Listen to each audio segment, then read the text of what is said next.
Class 10th में chapter 4 में Amanda नाम की जो पोयम है, एक बहुत ही अच्छी पोयम और इम्पोर्टेंट पोयम है। तो सभी बच्चों को आज ये पोयम समझना है। और एक तरीके से कहें तो अभी जो आपकी उम्र है, उस उम्र में आप लोगों को ये सब चीज़ें फील भी होंगी जो इस पोयम में लिखा गया है।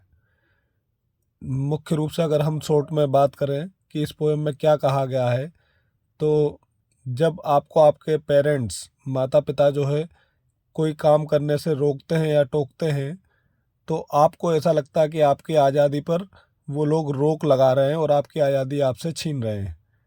तो इसी तरीके से इस पोयम में भी अमांडा नाम की जो लड़की है, उसके बारे में बताया गया है कि उसके जो पेरेंट्स हैं, माता या पिता जो भी उससे बात कर रहे हैं, तो वो जब उससे बोलते हैं और वो उनके बोलने पर किस प्रकार से रिस्पॉन्स दे रही है या क्या कर रही है, वो ये चीज़ इस पोयम में बताया गया है। तो देखना है, पहली लाइन देखेंगे, don't bite your nails Amanda. यहाँ पर जो उसके पेरेंट्स हैं, माता पिता जो भी है, वो इसमें स्पष्ट नहीं बताया गया है। वो उससे, अमांडा से कह रहा है कि don't bite your nails Amanda, कि अमांडा अपने नाखूनों को मत काटो, दांतों से मत काटो। Don't hunch your shoulder Amanda. फिर दूसरा इंस्ट्रक्शन या आदेश जो है, निर्देश उसके पेरेंट्स के द्वारा दिया जा रहा है अमांडा को, कि don't hunch your shoulders Amanda, अपने कंधों को नीचे की तरफ झुका के मत रखो, जैसे कि कोई हंच ने कुबड़ निकला हो तुम्हारे, या अपने कंधों को आगे की तरफ झुका के मत रखो। Stop that slouching and sit up straight. आगे फिर से जो है उसके पेरेंट्स उससे कह रहे हैं, माता या पिता जो भी है वो उससे कह रहे हैं कि स्टॉप डेट स्लाउचिंग, इस तरीके से अपने कंधों को आगे झुकना या आगे झुककर चलना या बैठना है वो बंद करो। एंड सिट अप स्ट्रेट, और कैसे बैठो, सीधे स्ट्रेट बैठो, सीधे बैठो, एकदम झुककर नहीं बैठना है अमांडा। तो ये बातें सब जो है अमांडा के पेरेंट्स अमांडा से कह रहे हैं। अब यहाँ पर जो सेकंड स्टेंजा है, वो अमांडा के अंदर चल रही भावनाओं को बतला रहा है। मतलब फर्स्ट स्टेंजा के बाद जो सेकंड स्टेंजा आ रहा है हर बार, उसमें फर्स्ट में तो जो है वो माता पिता के निर्देश बताए गए हैं कि वो अमांडा से क्या बोल रहे हैं, और सेकंड में अमांडा के मन के अंदर किस प्रकार के विचार चल रहे हैं, किस प्रकार की भावनाएं चल रही हैं, वो सब चीज़ें बताई गई है। तो देखेंगे, there is a languid emerald sea. Amanda जो है वो अपने माता पिता की बातों को कानों से सुन रही है, लेकिन उसके मन के अंदर एक विचार चल रहा है, और वो क्या कल्पनाएं या किस प्रकार की कहानियों या कल्पनाओं में खोई हुई है अपने विचारों में। There is a language emerald sea, कि यहाँ पर वो सोच रही है कि काश कोई एक पन्ने की तरह चमकने वाला, इमराल्ड सी मतलब ये जो पन्ना एक रत्न होता है उसकी तरह चमकने वाला एक शांत समुद्र होता, हल्के हरे रंग का जो पन्ना होता है उसका कलर होता है, तो उस कलर में जो है जो समुद्र होता और वो शांत समुद्र होता, where the sole inhabitant is me, और वहाँ पर अकेले में ही निवास करती। इनहेबिटेंट ने रहना और सोल ने अकेले। तो वो कह रही काश कोई ऐसा पन्ने की तरह चमकता हुआ समुद्र होता जो कि बहुत शांत समुद्र होता, और वहाँ पर मैं ही अकेले निवास करती और वहाँ पर कोई और रहने वाला नहीं होता मेरे अलावा। ए मरमेड ड्रिफ्टिंग ब्लिसफुली, तो मैं वहाँ पर क्या करती, एक मरमेड है ना, जल परी की तरह, ड्रिफ्टिंग ब्लिसफुली, समुद्र की लहरों पर ड्रिफ्ट करती, समुद्र की लहरों पर तैरती या चलती या फिसलती, ठीक है। और वो उस इस तरीके की गतिविधियों में उसे क्या आता, आनंद मिलता, ब्लिसफुली है ना, आनंद पूर्वक। तो पहले और सेकंड स्टेंजा में आपको मालूम पड़ रहा है कि फर्स्ट स्टेंजा जो है वो पेरेंट्स के द्वारा बोला जा रहा है, और सेकंड स्टेंजा में अमांडा चिंतन कर रही है या कल्पनाओं में खोई हुई है। अब देखें, ये अगला स्टेंजा है वो फिर से पेरेंट्स के द्वारा है। Did you finish your homework Amanda, क्या तुमने अपना होमवर्क खत्म कर लिया है Amanda.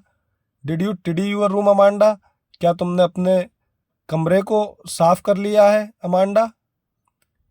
I thought I told you to clean your shoes, मैं सोचती हूँ या सोचता हूँ कि आई टोल्ड यू, मैंने तुमसे कहा था, टू क्लीन योर शूज़, कि अपने शूज़ जूतों को क्या करो, साफ करो अमांडा। फिर से ये जो है इस पैराग्राफ में उसके पेरेंट्स उसे निर्देश दे रहे हैं।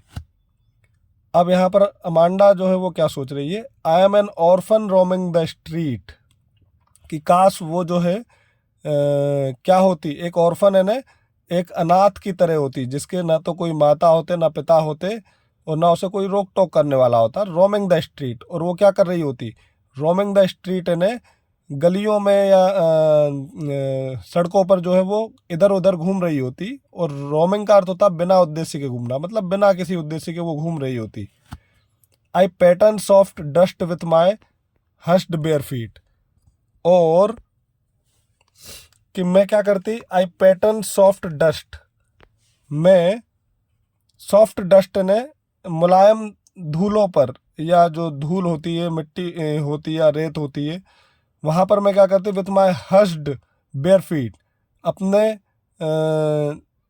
बेयर फीट ने बिना शूज़ या बिना स्लीपर्स के जो पाँव हैं, उन पाँव से, उनकी उंगलियों से मैं उस पर कोई पैटर्न बना रही होती उस धूल या रेत पर, जहाँ पर वो है, जिस जगह वो अपनी कल्पना कर रही है समुद्र के किनारे वहाँ पर। The silence is golden, the freedom is sweet. अब वो आगे क्या कह रही कि जिस तरीके का एकांत उसे उस जगह मिलता, जिस जगह वो कल्पना कर रही है, वहाँ पर का जो एकांत है वो गोल्डन होता, काफ़ी सुनहरा होता, सोने के समान होता। द फ्रीडम इज़ स्वीट, और वहाँ पर उसे मिलने वाली आज़ादी जो है बहुत ही उसे मधुर लगती। मतलब यहाँ पर वो अपनी आज़ादी के लिए इम्पोर्टेंस बता रही है कि वहाँ पर मिलने वाली आज़ादी उसको किसकी तरह प्रिय होती। आगे जो है फिर से निर्देशन दिया जा रहा है माता पिता के द्वारा, don't eat that chocolate Amanda, Amanda इस चॉकलेट को मत खाओ। रिमेंबर योर एक्ने अमांडा, अपने फुंसी जो चेहरे पे हुई या कील मुहासे हुए उनको याद करोगी। चॉकलेट खाने से तुम्हारे चेहरे पर क्या निकल आए, एक्ने निकल आए, यानी कि फुंसी या मुहासे निकल आए। Will you please look at me when I am speaking to you Amanda, क्या कृपया करके तुम मेरी तरफ देखोगी भी जब मैं तुमसे बात कर रहा हूँ अमांडा, या बात कर रही हूँ अमांडा। जो उसके पेरेंट्स है वो उससे कह रहे हैं।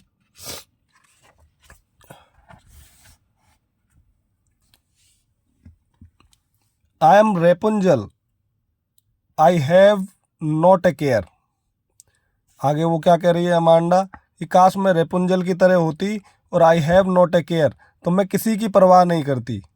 रेपुंजल एक परी कथाओं में एक राजकुमारी है, राजकुमारी का कैरेक्टर है, फिक्शनल कैरेक्टर है, जो कि एक टावर में एक बुरी आत्मा यानी चुड़ैल के द्वारा जो उसे कैद कर दिया जाता है, जिसे कि एक राजकुमार छुड़ा के ले जाता है।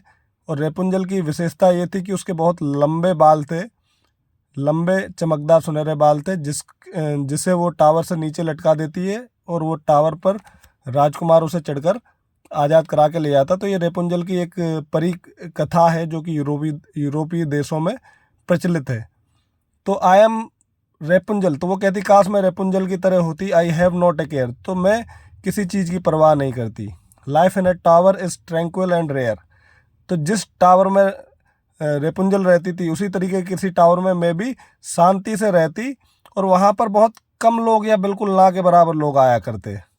आई will certainly never let down my bright hair, और मैं निश्चित रूप से अपने लंबे सुनहरे बालों को नीचे भी नहीं डालती, ताकि कोई ऊपर उन बालों से चढ़कर मुझे डिस्टर्ब करने के लिए टावर में ना आ जाए। अगला जो है स्टेंजा वो फिर से देखेंगे। Stop that sulking at once Amanda, फिर से पेरेंट्स कह रहे हैं कि stop that sulking at once Amanda, कि अमांडा इस तरीके से रूठना बंद करो। You are always so moody Amanda, तुम हमेशा मूड में रहती हो, मिजाज में रहती हो, कभी भी रूठ जाती हो अमांडा।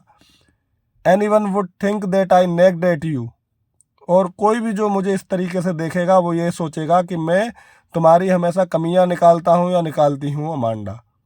तो इस तरीके से ये रोबिन केल्विन ने बहुत ही अच्छी पोयम लिखी है, जिसमें बच्चों के स्वतंत्रता के बारे में बताया गया है कि जब बच्चों के पेरेंट्स उनको टोकते हैं तो उनको किस प्रकार से ये लगता है कि उनके पेरेंट्स उनकी स्वतंत्रता को बाधित कर रहे हैं या उनको उनके निर्णय नहीं लेने दे रहे हैं। इसकी जो राइमिंग स्कीम है वो भी आपको लिखी हुई इसमें दिख रही है काफ़ी। ए बी ए और सी, फिर ए डी ए और ई, ए एफ ए और जी AAHA। और राइमिंग स्कीम बनती कैसी है मैं पुराने वीडियो में आपको बता भी चुका हूँ। ठीक है, उम्मीद करते हैं कि आपको ये पोएम बहुत ही अच्छी और पसंद आई होगी।